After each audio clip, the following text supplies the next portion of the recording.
All right, here we go, everybody. How's it going? Chuck Holton here, coming to you from my balcony in Jerusalem. One of the last, probably the last time, well, no, I guess Monday night I'll be here as well. No, I won't be on this balcony either. I'll be in Tel Aviv. So this is the last night you're going to see me on this balcony, and we're going to see if uh, the beeper guy shows up tonight as a parting go away gift. He's not there yet. So, as usual, we got a lot to talk about tonight. And before we do that, I just want to say thank you to our sponsor for this video, Preserve Gold. Now, as you know, I've been working with Preserve Gold now for a couple of months, and I do it because investing can be challenging. It can feel like alphabet soup. I used to deal with stock options when I was a stockbroker, and one of the reasons I chose that was because it was more complex than most people could do on their own. And so they needed to come to somebody like me who specialized in that kind of arcane thing. And that's just it. There's 1,000 different ways to invest. REITs, straddles, that there's all kinds of jargon. Well, you can skip all that. You can build wealth the old fashioned way by putting money in every month and just spreading it around a little bit. And nothing is more straight up than gold. It's real, it's yours, and it's never offline. So I also wanted to point out, here's another screenshot from Preserve Gold's website. Uh, Today's spot price for gold is about $3,360 per troy ounce. Now, I'm buying gold from Preserve Gold because they don't have any sneaky fees, just honest guidance. And they don't just offer gold, they have silver and platinum and palladium and all sorts of stuff. And, if you've thought about, if you have a child that's being born, or if you've got a graduate that is graduating from high school or college or something like that, it's a great gift to just get them a gold coin, a fractional gold coin. You don't have to get a 1 ounce gold coin if you don't want to give them $3,000, but you can get a fractional coin, a real tiny one, and kind of help them start to build their own wealth as well. So I've been stacking gold for years, and silver and everything else. And I trust Preserve Gold to keep it simple. So grab their free wealth protection guide by texting Chuck to 50505. Qualify, and you can walk away with up to $15,000 in bonus gold or silver. So don't wait for the next crisis. Text Chuck to 50505 right now. Okay, so thank you to our sponsor, and let's get to today's topic, which is I've got actually three things I want to go through with you tonight. If you have questions or comments, just put them in the chat there, and Connie will copy and paste them and put them into a document for me. And then the last like third of the live, I will answer all your questions. So I'm going to try to get through the rest of this stuff really quick. First of all, I'm starting with an article from, uh, I think it's Israel Hayom, that it's an analysis that says basically Israel has three options in this war. It's called Israel's Three Options in the Gaza War. And I'll give you the link to it in the chat right here. So if you want to go read it later, you can just click on that. But so I'm just going to break down this article because I thought it was pretty interesting. The piece lays out three strategic paths that Israel can take in Gaza, starting where they are right now. Now, obviously, a ceasefire is not on the radar at this point. Hamas, of course, is blaming Israel and saying, well, they just don't want to negotiate. Well, Hamas is literally asking for Israel to just hand over the keys to Gaza and lose the war. So that's not surprising that they're not getting anywhere. But and as I keep saying, Hamas is not coming to the table because Hamas thinks it's winning right now. Even though they're saying everybody's starving to death in Gaza, Hamas is like, that's great. Our people starving to death, we can blame that on Israel all day long. And that's going to be great for us. So Hamas is just giddy at the thought of all their people starving to death. Now, what that leaves open, I mean, it's kind of like if you had that pesky little brother when you were a kid and he would poke and poke and poke and poke and poke until you just jumped on him and, like, you know, twisted his arm behind his back and said, all right, say uncle, promise me you're going to quit bothering me. And he just wouldn't. Like, you could have broken his arm, and he's just so stubborn. Say he wouldn't say uncle. Um, that's kind of like Hamas right now. So this piece lays out three options that Israel has, because now that there's really no chance of a ceasefire anytime soon, uh, President Trump has kind of given the green light to Israel to go harder against Hamas, to do whatever it takes to make it happen. Now, I have Trump's comments here. I'll play those. I played them once before, but I'll play them again for you. Yeah, Gaza, they pulled out of Gaza. They pulled out in terms of negotiating. It was too bad. Hamas didn't really want to make a deal. I think they want to die, and it's very, very bad. Are you done with and it got to be to a point where you're going to have to finish the job. They really, they asked for things. Don't forget, we got a lot of hostages out. So now we're down to the final hostages, and they know what happens after you get the final hostages. And basically, because of that, they really didn't want to make a deal. I saw that. So they pulled out, and they're going to have to fight, and they're going to have to clean it up. You're going to have to get rid of them. So you're going to have to get rid of them. You're going to have to fight. That's all there is to it. And Netanyahu came out after that and said, you heard President Trump, you heard Steve Witkoff, Hamas does not want a ceasefire. And so we're going to have to pursue alternative options to get our hostages back. Now, I talked about this on Newsmax today on a couple of hits that I did for them, that a lot of people here in Israel are saying, well, what did he mean by alternative options? And the way he said it, actually, it's in a tweet. I didn't have it loaded here, but was we're going to have to pursue alternative options with the U.S. to get our hostages back.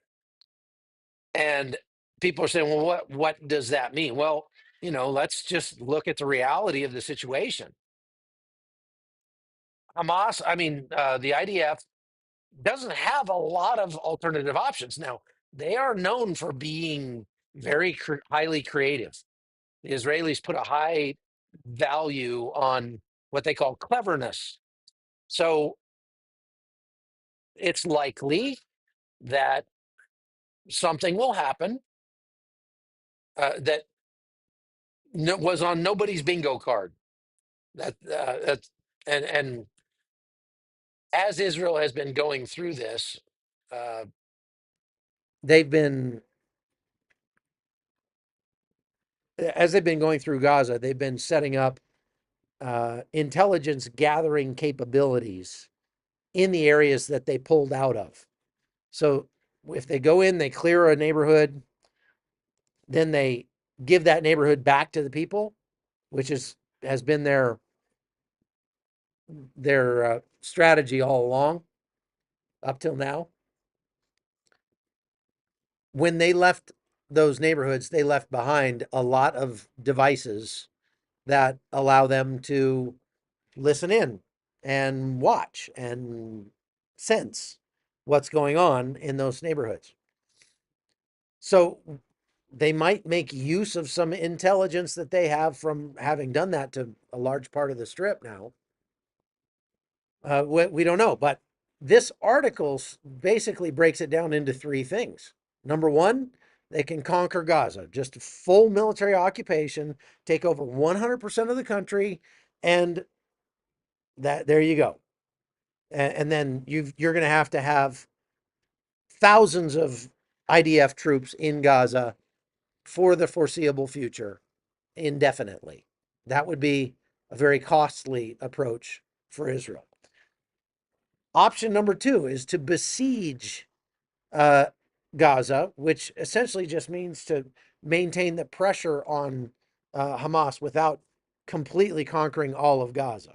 So just keep doing what they've been doing so far. And as part of that, they could theoretically arm some of Hamas's opponents in Gaza because there are, like this what's his name? Abu Saleh or whatever, down in Rafah, that has a sort of his clan with hundreds of fighters, and they've actually been armed by the IDF, and they've been assisting the IDF with stuff. Now, one thing that surprised me when I went into Gaza that I learned that I hadn't really known before was that the IDF is actually they're employing a lot of Gazans.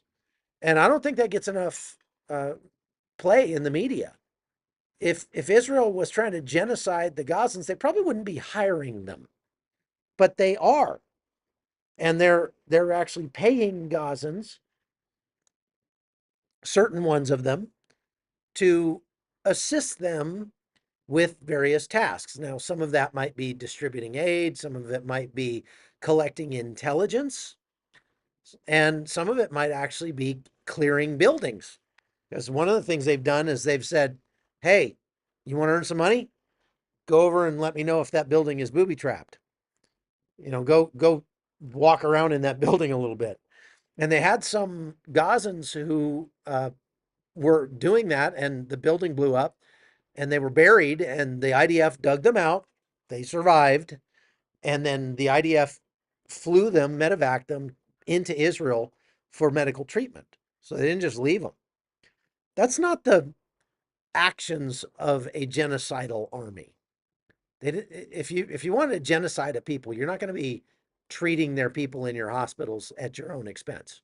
Okay, but this is one way to sort of win the hearts and minds of the people in Gaza, and so Israel has been trying to do that,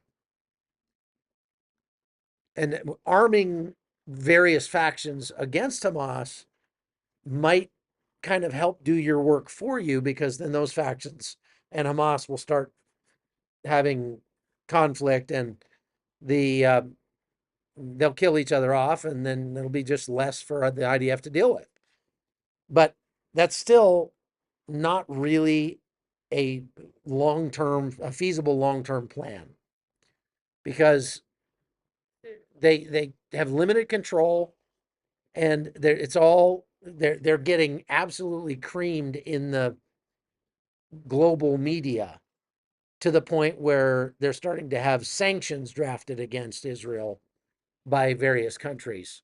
So you're going to see people boycotting. I mean, there was a Israeli guy in Greece that was on vacation, and he was laying on the beach, and a Syrian guy came up and just jumped on him and attacked him and literally bit part of his ear off.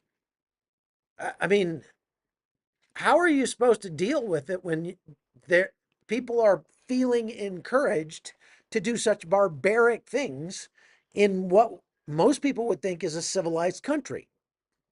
You just don't go biting people's ears off because they happen to be a different race, because you happen to disagree with what the guy's government is doing. For all you know, that Israeli could have been a leftist who hates Israel.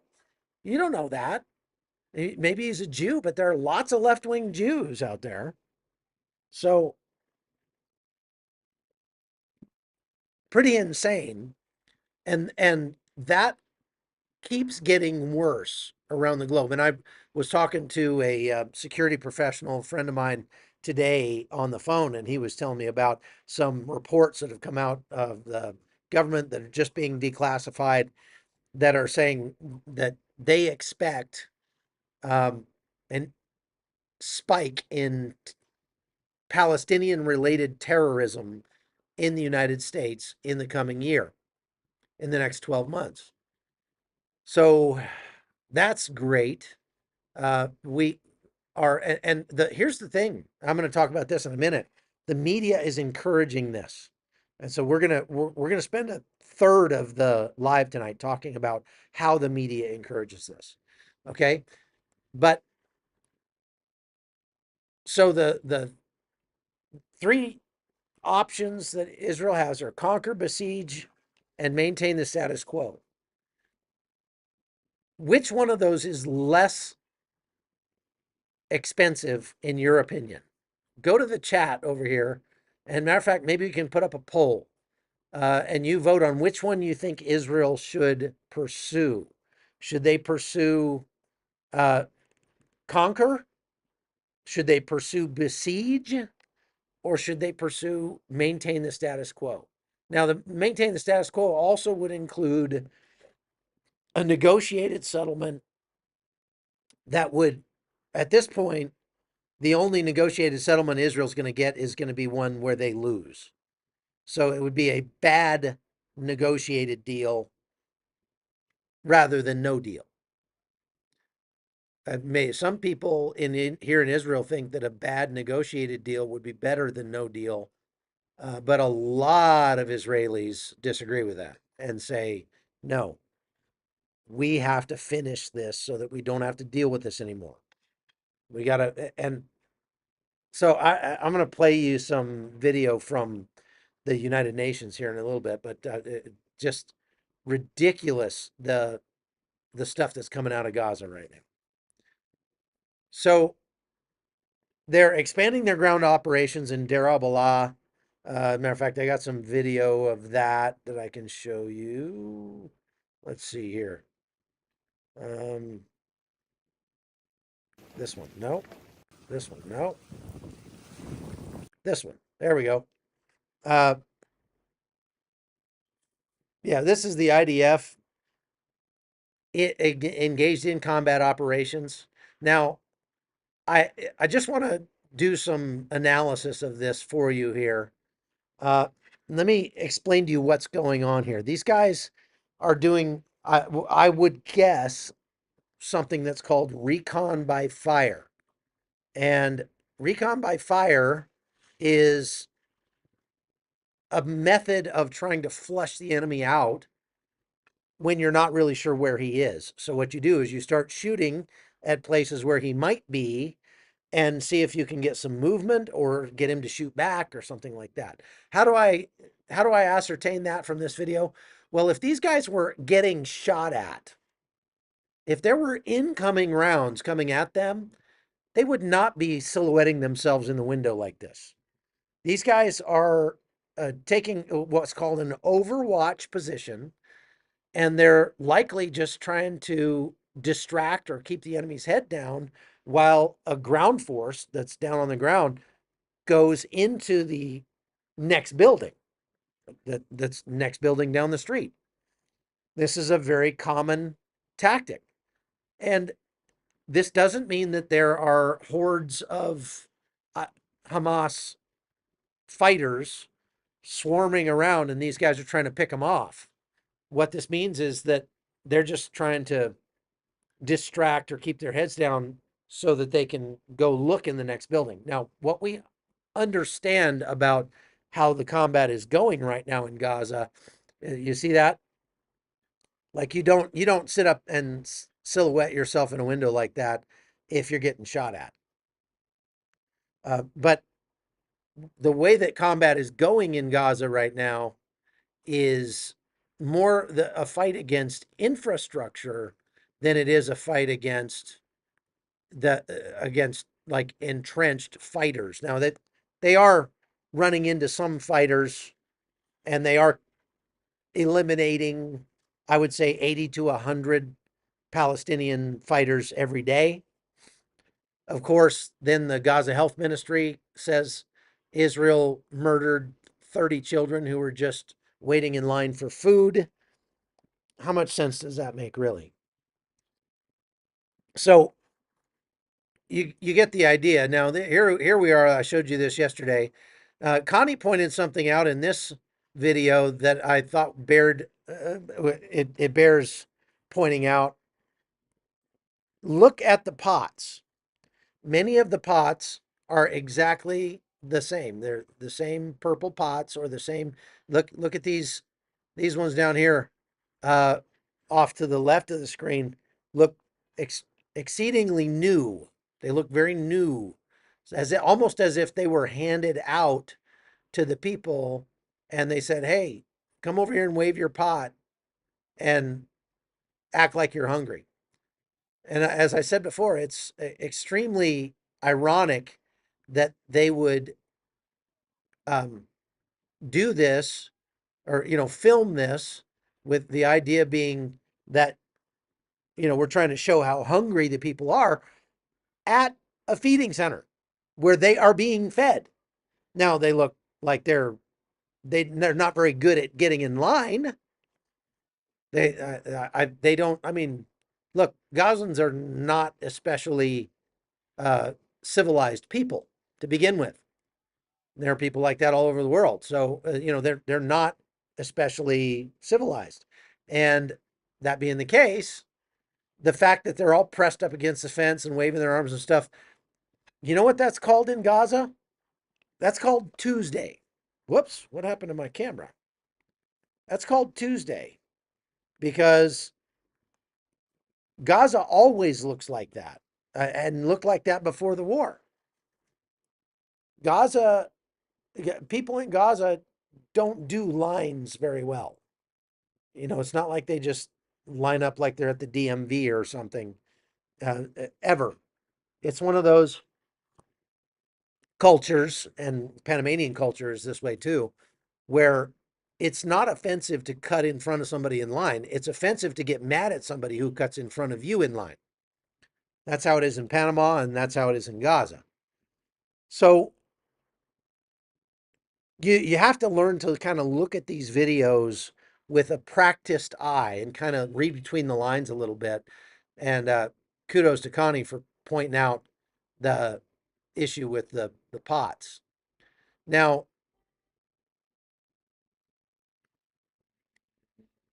Israel, if they completely dismantle Hamas, I think that would be the best long-term solution, but it might be a more costly solution in the short term because they're going to have to really ramp up the amount of combat power that they have in Gaza. And look, it's a matter of it's a race against time at this point because the world is losing its ever loving mind about the situation in Gaza. Now, the Israelis are doing pretty much exactly what they need to do to win the war, which is make the people in Gaza miserable enough that they will capitulate. And so they really should be, shutting off all aid to Gaza. And actually, some of the IDF troops I talked to agreed with me. And it's like, yeah, the war would be over in 2 weeks. So I saw it put this way by the Babylon Bee, and I thought this was very clever on their part. Thank you, Vic. Um, the Gazans are starving, but they're not release the hostages starving. I mean, that's crazy. Yes, we're all starving to death, but we're not hungry enough to actually release the hostages or anything. I mean, right? And so that's how you know that Gaza is not actually starving. Because if they were really starving, they would get to the point where they would say, this is not worth keeping these hostages. We're all going to die. So turn over the hostages. Okay. Now let's move on because 24 minutes already. Uh, so from this report, that news item in Israel Hayom, I'm going over to another report, and this one is extremely interesting. It just came out from a think tank in the United States that's called the Network Contagion Research Institute. And I'm going to start following these guys because they put out some good content here. This report is a PDF they came out with that's called The Fourth Estate Sale. Pretty clever. How American and European media became an uncritical mouthpiece for a designated foreign terrorist organization, Hamas. It what it does is it investigates how media institutions and NGOs and the United Nations and everything and social networks all have become conduits for narratives that are aligned with Hamas. They basically are mouthpieces for Hamas. They're willing or not, they have become they're amplifying Hamas narratives, and they're giving aid and comfort to a terrorist organization by doing so. And these guys call out some pretty serious players like the AP and CNN. And of course, I'm going to show you one from the United Nations here in a minute. But what the report says, it argues that major Western media outlets have amplified narratives created by Hamas by reporting unverified claims about violence and atrocities near aid distribution sites in Gaza. These narratives were frequently sourced from Hamas linked actors like the Gaza Health Ministry. They were unverified or misleading in their titles, and yet they were widely disseminated, went viral. They've been amplified by social media influencers, and actually Ryan Macbeth has a very good video out today about how many of those influencers that you follow on social media could very well be bots out of Iran or Russia. And that all of that is using that misinformation to delegitimize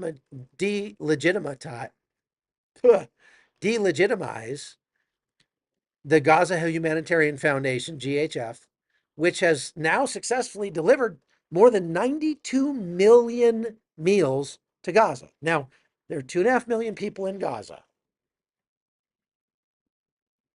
GHF is passing out about 3 million meals a day. So at least one meal a day for every man, woman, and child in Gaza.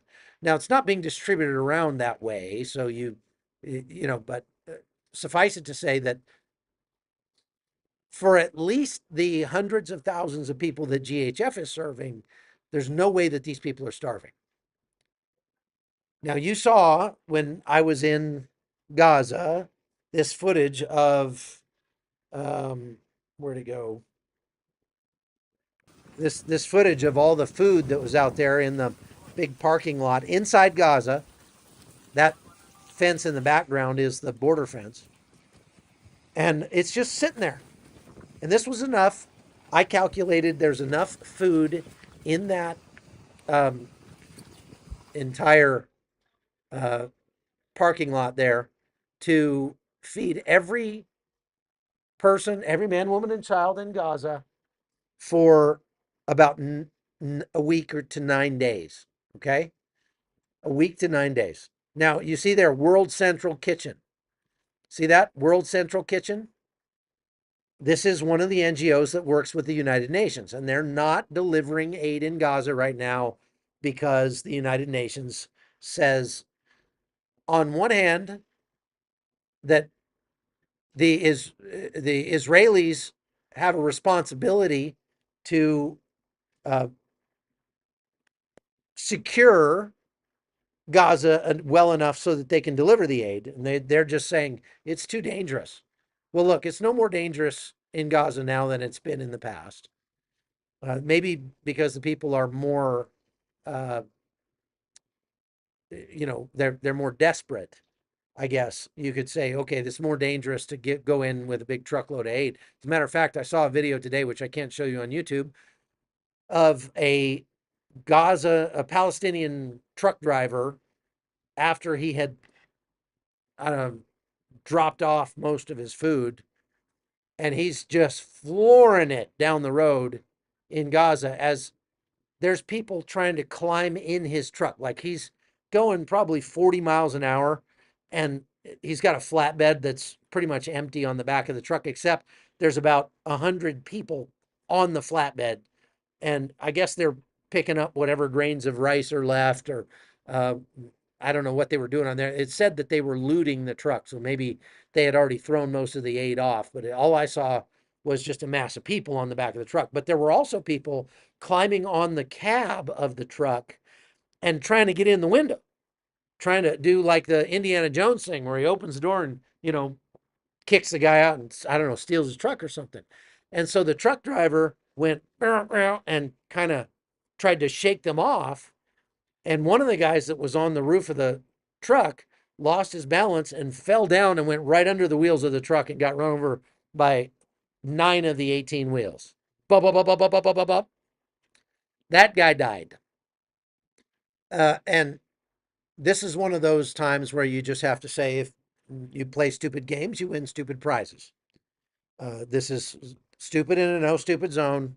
And that guy had nobody to blame but himself.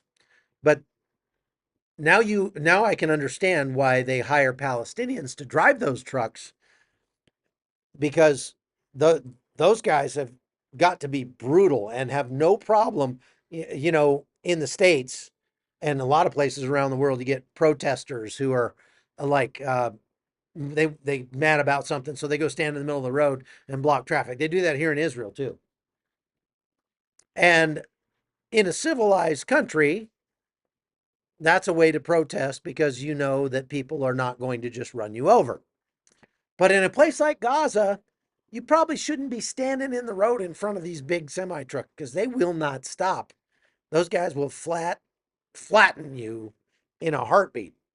And the rest of that story is that guy who died was counted in the Gaza Health Ministry's tally of people who were killed by Israel waiting for food. So the information that Gaza Health Ministry is putting out is that people were just nicely standing in line waiting for their turn to get a meal or a box of food, and Israel just started machine gunning them, just out of spite. A bunch of women and children just standing there reciting the Quran while they wait for food. No, you saw what these people do. They don't get in line. And there are people that die almost every day from being smothered by other Gazans as they're fighting each other to get at the food. Now, I know that if you're from the United States, you're probably thinking, well, these guys are probably just so desperate that they feel like they have to do this, that this is what happens when you're desperate. No, I'm telling you, this is Gaza every day when there's war or no war. This is how the Gazans act. And so this, the findings of this report are very damning. Now, they accuse the mainstream media outlets of something they call narrative laundering. Narrative laundering.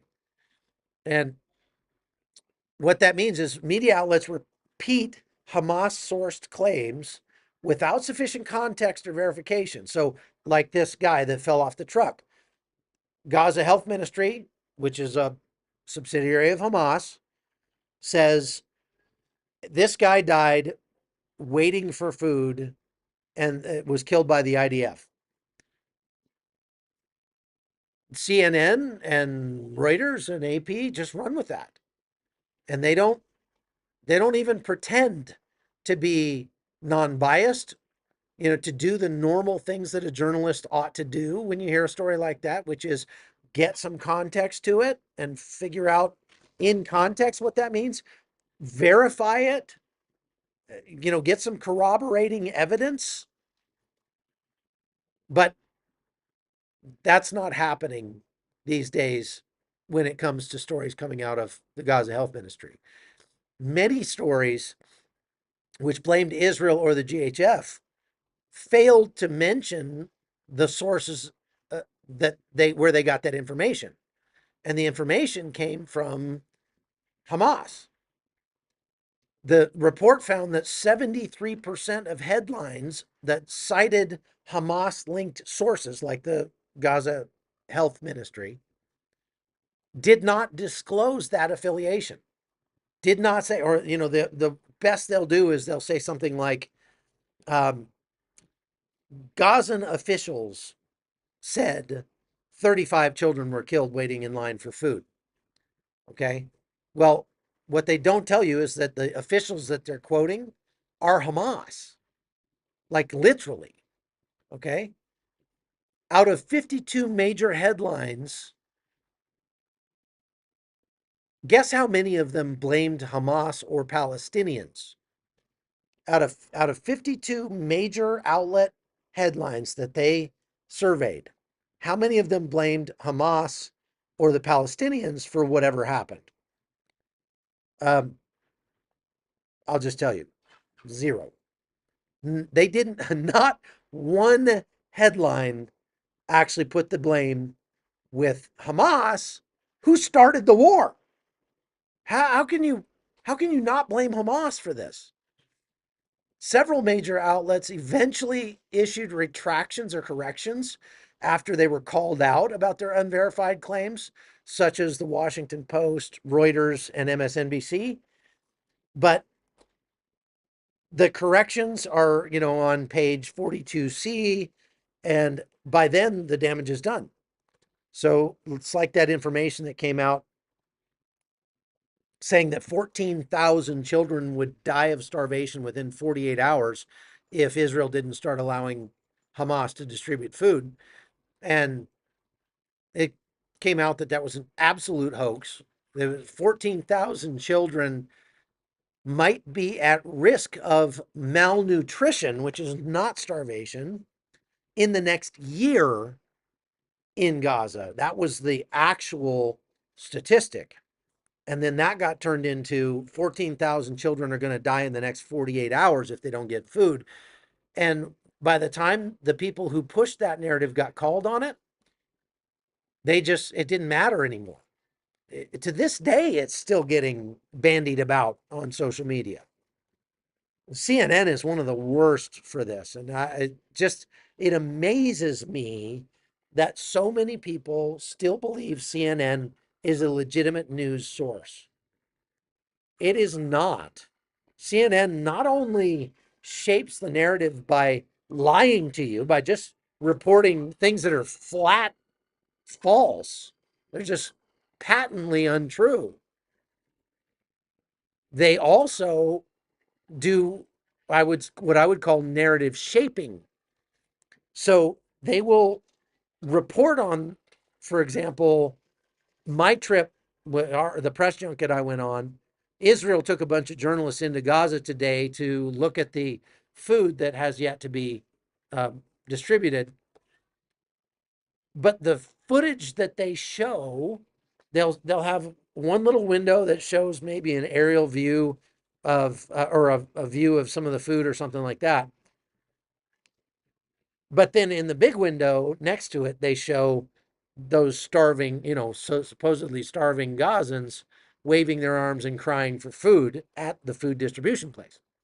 Okay, so that's shaping the narrative. What they're showing you is actually the opposite of what the story is, and they're doing that to change the way you think about it. Okay, so social media has exploded with viral conspiracies about this event. There are claims that GHF aid was laced with oxycodone or had sand in the flour. And those things got over 25 million views. They originated from Hamas run sources and were picked up by state linked outlets like Al Jazeera and Instagram and TikTok influencers. And Israel is putting sand in sugar bags. You might have even seen some of that on social media. And it's absolutely fake. That was spread by a fake account based in Pakistan that purported to be a United States citizen and a patriot. Okay. These narratives are being weaponized by extremist actors, left wing extremists like that shooter who killed the two young people in Washington, D.C. I'm not going to tell you his name. Uh, they cite that both guys like that have cited atrocity claims in their manifestos that actually turned out to be fake. So this stuff does have real world consequences. People die because of these fake claims. There are right wing disinformation networks that, again, are run by Iran and Russia and China. So you could call them like fake MAGA movement. They purport to be MAGA on, people on social media, but they're fake accounts. But they pick up and amplify those false claims. And if you scroll back through some of their uh, social media, I've done this a bunch. You see a guy that's making some wild claim like that, and he claims to be a, America, God fearing, gun toting American. And he starts scrolling back in his feed, and you get to the very beginning of his Twitter feed, and he's posting stuff about how Iran is winning the war against Israel or something like that. That's how you know, like, this is a bot. This guy's is fake. So these claims are radicalizing people across the world and across the ideological spectrum, both on the far left and on the far right. That's why I've said I've started to think of the spectrum of left to right as a circle, because there are people that are so far right they end up parroting positions that are on the left. Now, these guys put all this stuff into a database, and the data that they come up with using large language models like ChatGPT are that exposure to articles like this that are based on false information reduce the blame on Hamas by 70%. They decrease support for the U.S. humanitarian aid through GHF by almost 40%. They reduce trust in U.S. sources by 10%. And they simultaneously left trust in Hamas linked sources largely intact. So, this is a cognitive shift that is really concerning. And the media and the UN are playing right into it. Now, I want to play for you this video from the UN lady, uh, and I'll come back and comment on it here in a minute. Food aid reaching nearly every single person in the Strip. What is missing right now is safe, sustained access. Aid workers face constant danger. Crossings are unreliable and critical items are routinely blocked. If Israel opens the crossings, lets fuel and equipment in, and allows humanitarian staff to operate safely, we will accelerate the delivery of food aid, health services, clean water, and waste management, nutrition supplies, and shelter materials. So she's saying that Israel is blocking this aid, they're not letting it in, and if they would just let the UN in and let them, go into Gaza, they would deliver all this stuff and it'd be no problem. Well, we found out when I went down there that that's an absolute lie. Now, since this lady gave this speech, the UN has been called out on this pretty heavily by a bunch of the journalists like me that were given access to see the truth down there. And today, magically, a bunch of UN trucks showed up in Gaza and loaded up about half of those 1,000 truckloads of aid, about 500 truckloads of aid, and brought them into Gaza, took them in and delivered them. So I guess there's not a blockade of Gaza because now all of a sudden they're doing it. And if they just had 500 truckloads of Gaza distributed today of food, distributed in Gaza today, then how many meals is that? Let's see here. Every truck is approximately 50,000 meals. 50,000 meals times 500 trucks. That's 25 million meals the UN took into Gaza in the last 24 hours. Okay? There's your MDA. I won't miss those guys when I'm gone. Um, 25 million meals that the UN just all of a sudden was able to bring into Gaza today. What changed? Well, the only thing that's different, because the IDF has not changed their stance at all.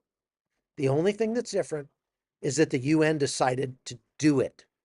And I wish I had time to load up the video of the reporter in the room who challenged one of those UN Zoomies on that issue. He's like, wait a minute, I don't understand. You're saying that Israel won't secure the routes so that you can distribute the food, but you're also saying that you won't work with Israel because they're biased. So which is it? I mean, is it you or is it Israel? And the guy's like, uh, uh, and he didn't have an answer. It was it was really awkward to watch. And I'll have to find that and see if I can put it up over at chuckholton.com. On that happy note, folks, let me remind you, this is your daily reminder to go hit that like button. We got 2,600 people watching. We should have 2,600 likes over there. So just take a second. I'll wait. I'll wait for you.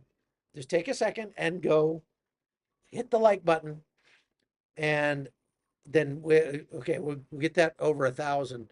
So Connie told me today that we are that it took from the late 2018 until August 15th of last year for me to hit 100,000 subs on YouTube. And in the past 12 months, we have doubled that, and we're now at 198,000 subs. So Connie says to let you know that you should all give me a hand here. And if you're not subscribed to the channel, please go subscribe over there. And look, it doesn't cost you anything. I'm not going to spam you. You can get notified if you like about my lives before they happen, so you won't miss them. But just go subscribe over there, and we're going to try to hit 200,000 by August 15th. And I think we can do it. We can probably do it by August 1st if you guys get on the ball. Because when I look at the analytics, there's literally like almost half of the people watching my lives have never watched them before.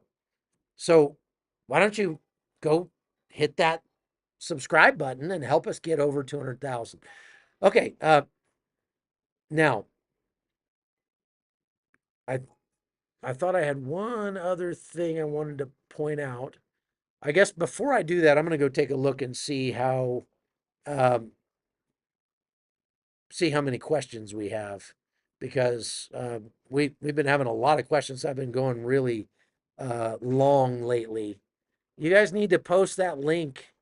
I have a hard time finding the link to the. Okay, here it is. All right, so here's our questions for today. I promised you we would go through these toward the end. Dennis O says, is Israel cutting off water and electricity to the areas in Gaza that they want the locals to evacuate? Not exactly.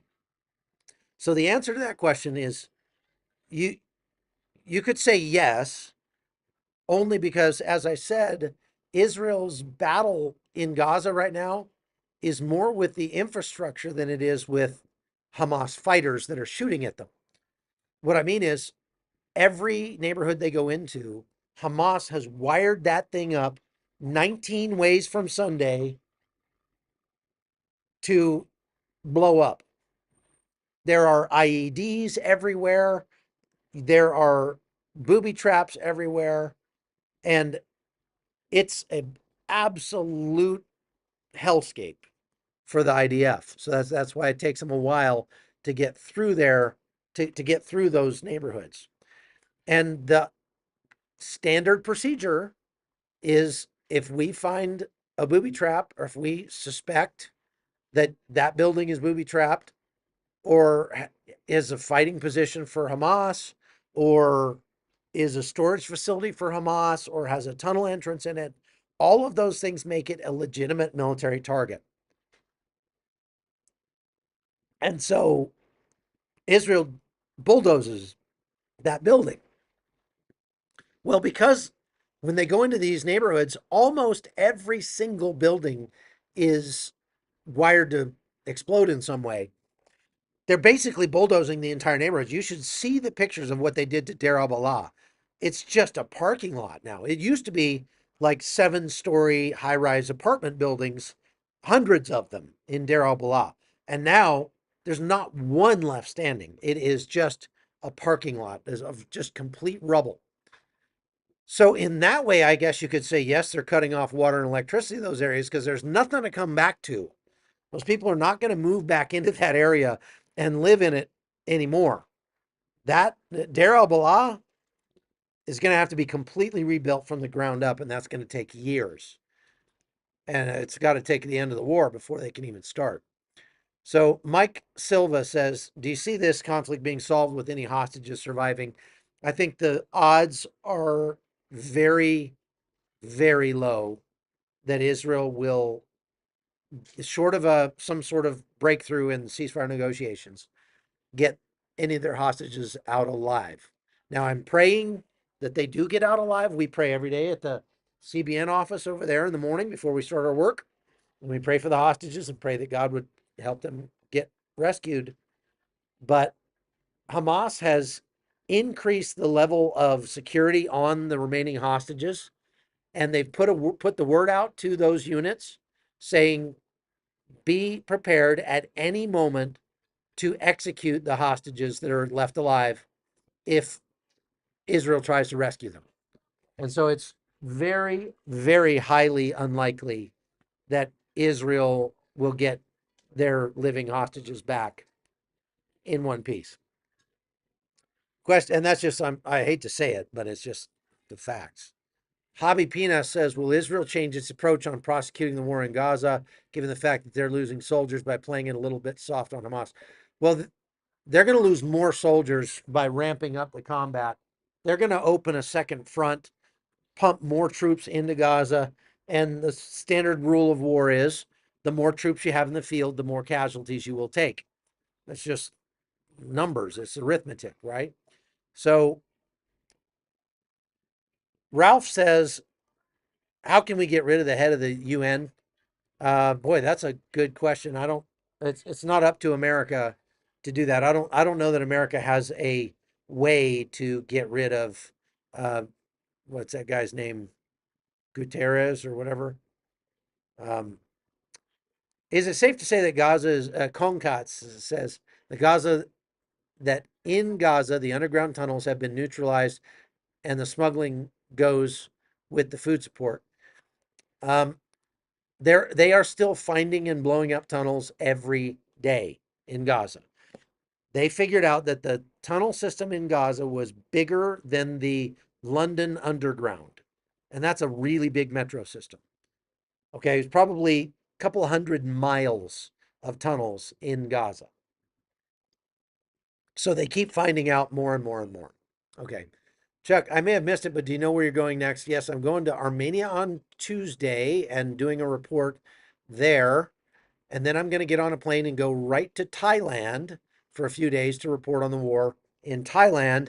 Then I get back on a plane and fly back to Armenia to see my new grandbaby. So be praying for me. I don't get enough time on airplanes anyway. So there you go. Uh, what do you have to say about the Green Beret working with GHF who said he saw the IDF commit war crimes? Yeah, I looked into that guy. Good question, Chris. There was a Green Beret who came out and said that he saw IDF tanks firing tank rounds into people that were waiting in line for food in Gaza. And there's a whole lot wrong with that statement. Number one, if the IDF fired a tank round at those people, there would be massive video evidence of that happening. And and if they fired a tank round into a crowd, there would be hundreds of people killed. Okay, hundreds and hundreds of people killed and maimed and cut in half, and I mean just vaporized, right? And the second thing is, we already know people don't queue. They don't line up nicely for food. They're in a gaggle. But I started looking into this guy. Who is this guy? He says he's a Green Beret. Well, it turns out this guy was he, it was rotated out of a combat unit into a clerk job because nobody would work with him because everybody hated the guy. He has been blacklisted from every special operations foundation, every special operations get together where they have reunions and things like that. This guy cannot show his face around other Green Berets. And so he's just one of those bad ones that slip through the cracks. And I read letters today from guys who knew him when he was in the military and said that guy was a dirtbag of the highest order, and he was just one of those guys. So this guy is now in London or England somewhere, and is giving interviews to the BBC, who is just lapping it up, of course. And they've done zero, I mean zero follow up on trying to corroborate that story or find some evidence of that story. Nothing. They're just throwing it out there. And that is not journalism. There was a BBC lady that was on that press junket with us, and she was the most annoying, arrogant, self-serving. I mean, we're all in a gaggle. And so when the colonel is speaking, everybody tries to, kind of take a few steps back and give people room so that everybody can set up their cameras. This lady marched right through the crowd and stepped right up in front of the colonel and blocking everybody else's shot so she could get the shot with her camera, but nobody else could get it. And that is the kind of journalist you'd like to. I mean, look, I don't like to say bad things about people, but as my dad used to say, some people are like slinkies. They're not really good for much, but it's sure a lot of fun to watch them fall down the stairs. Uh, so anyway, this guy apparently is a real dirtbag. I know is cruel. War is war. What about open corridor for safety zone for women, kids, elderly only? Yeah, they're actually doing that, Renee Box. They are trying to put together what they call a humanitarian city down in Rafah in the south and only allow women, children, and elderly into that, and people that have been vetted, and that where they will get medical care, they'll get food, they'll get everything. And it's all set up by the IDF, and then they'll get an opportunity to actually leave Gaza at some point in the near future, hopefully. Christina Mina says, have you heard of food waste happening due to all the aid just sitting and not being delivered? Yeah, I saw a lot of it that was going to waste. I mean, the birds tear open the packages of pasta and rice and stuff like that. So there's, food that when it gets left out, sitting out there for a long period of time. I mean, if things are running right, the UN could clear out that parking lot every single day, and they'd bring in more trucks loads, and then they'd load those up and bring them into Gaza. But leaving it sitting out there in 100-degree heat, I wouldn't want to eat anything that's sitting out there for even a couple days in that hot sun. I mean, it is got to be cooked and nasty. Question: how does Israel voting sovereignty over Judea and Samaria differ from the two-state solution over Gaza? Well, that Israel is saying they're going to. It was non-binding, but they voted to annex Judea and Samaria and make them 100% Israel. And that was the only thing it would change would be like the people that live there would be subject to civil law and not military law. And I discussed that on the pod. You can go rewatch the podcast I did about that topic. Question: Bruce Clark says, why can't the organization that's delivering food just take the UN food and deliver it. Well, GHF offered to do that. They said, look, if you're not able to deliver the food, we'll do it. Let us have it, and we'll do it. And the UN said, no, you cannot have it. So they tried. Dennis O, is Israel cutting off water? Okay, I already answered that. Did Israel occupy? Denise asks.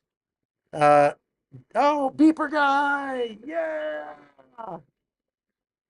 The last night, oh, beeper guy is here now. Um, did Israel occupy the Gaza in the 80s or 90s and then they left? Yes, they were there for, I don't know, 15 years or something. Mike Silva says, do you think the Palestinians in Gaza respect Hamas or fear Hamas? No, they fear Hamas, but they do support Hamas, many of them. And like I said, they might be hungry, but they're not release the hostages hungry. And so they're not hungry enough. Chris asks, okay, I already got that one. Connor Murphy says, what are your views on Jackson Hinkle, who's pro-Iran, pro-Hezbollah, and even went to Hassan Nasrallah's funeral? Yeah, guy's a jackwagon. He's a traitor to America. I don't know what else you want me to say about it. There's another girl that just went over to Iran and, gave speeches about the resistance, an American girl that went over there. I forget her name, Callista or something. This guy, he's going to be backing up for a while. This is the largest, the loudest, the absolute loudest beeper on any vehicle. This guy's 7 stories below me. And I can hardly hear myself think with that beeper down there. Brent Brute says the trucks deliver packaged food products. What's up with pots of sludge? I would imagine, just if you go back and look at the food, where's the food B-roll? Okay, it's canned tomatoes, it's canned vegetables, it's what's in the other cans that we see here? Yeah, these are all vegetables and things like that. So they make them into soups. They dump all these cans into big pots of sludge, and that's how they do it. Oh my gosh, this guy. Okay, last question. T. Roth says, how many truckloads of weapons in them? I know IDF is supposed to be searching everything that goes in, but no way they can inspect that many that fast. Yeah, well, the UN must be defunded, he says. The Israelis do inspect every vehicle, but there's no way. You're right. When everything's palletized, you could palletize weapons between sacks of flour or something, strap it all down, wrap it up in that saran wrap stuff, and it would be very hard for Israel to find. Now, I have not heard how many weapons they actually find coming in on the trucks, but I would virtually guarantee you it's a non-zero sum. I have heard about drones carrying contraband like weapons and ammunition and explosives across into Gaza from Egypt and dumping them off. Israel has shot down some drones. They do that on a fairly regular basis. And so that is a thing for sure. Okay. All right. We just went over an hour, so I'm going to end it there. It's Saturday night. Thank you all for watching. It's amazing we can get 2,700 people on a Saturday. But I appreciate all of you. I especially appreciate those of you who hit the like button, hint, hint, and those of you who go over to chuckholton.com and become supporters over there. If you like my work, if you want me to do more of it, it takes a lot of work, a lot of staff, a lot of research. We've got 6 people on staff now that we have to pay for. So if you wouldn't mind tossing me a few bucks over uh, at chuckholton.com, that will help keep us on the road doing what we do. So God bless you.